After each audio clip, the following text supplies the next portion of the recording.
Hello everyone. Today we are going to learn about the computer. Now we are going to learn what is a computer. That is the second lesson of your book.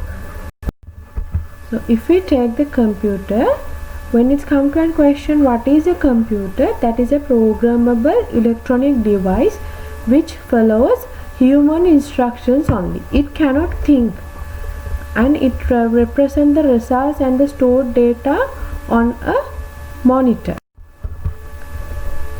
So this is also a definition for the computer.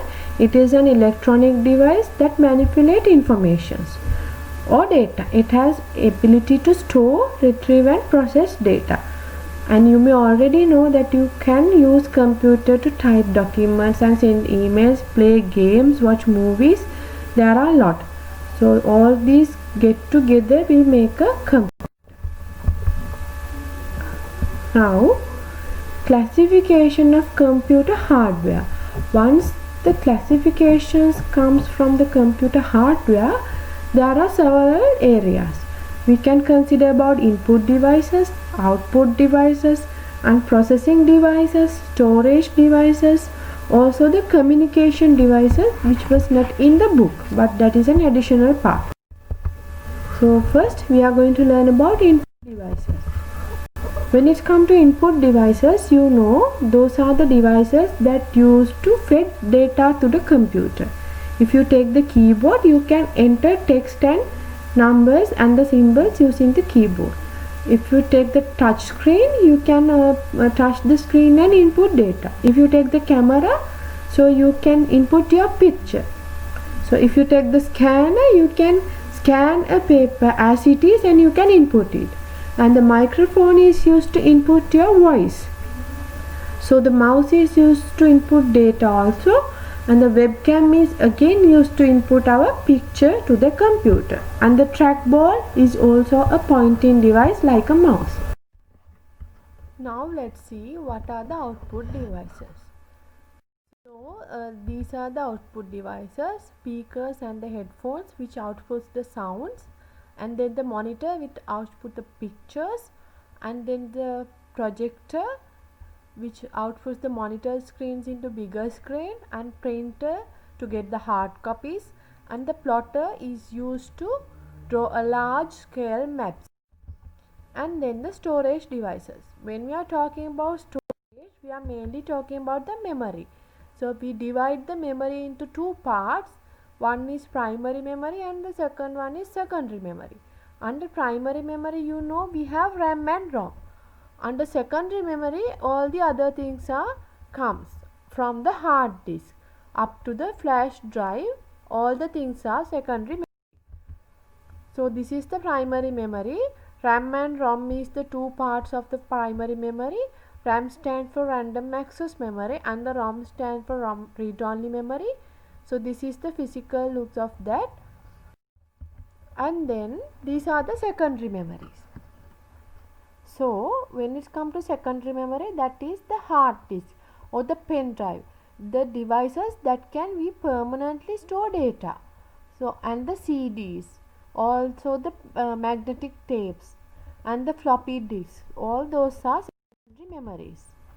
Now we consider what is primary memory and what is secondary memory and the differences.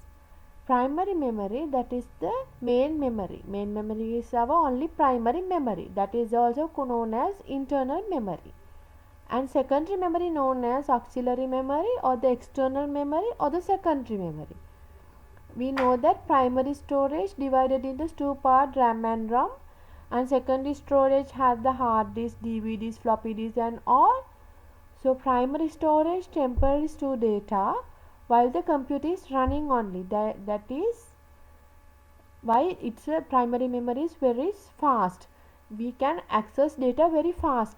When it comes to the secondary memory, that stores data permanently. That means the data access speed is slow. So primary memory is volatile, secondary memory is non-volatile. Volatile means when you switch off the computer also, you have no data. Therefore that is volatile. Once you switch off the computer, data will lose. Once you say non-volatile, once you switch off the computer also data will remain there for the later use. That is non-volatile. And the CPU can directly access data from the primary memory, and that's why that is fast. And the CPU cannot access directly data from the secondary memory. First the data goes to the primary memory, and then only the CPU can access. So those are the differences. And this is the memory hierarchy. When it comes to memory hierarchy, CPU and registers are in the top. That means we can easily access data from there. That means there is the place that is very speed. Once you come from bottom to top, the speed is increasing. When it goes to secondary memory, the data access speed is very low. But when it comes to capacity, the capacity is very high in the secondary memory comparing to the primary memory and the registers and the CPU. So now you learned something, and you all know about the memory hierarchy and the output input devices. So we'll discuss some questions. First question, we have to suggest suitable answer for the following two questions. What are the two type of memories? That is primary and secondary memory. When it comes to primary memory, we talked about two parts. So what are those? RAM and ROM. RAM stands for random access memory, which is a volatile memory, and ROM stands for read-only memory, that is also a non-volatile memory like the secondary memory. And here choose the correct answer. To enter data to the computer, we know we used to input devices to feed data to the computer. So this is the answer.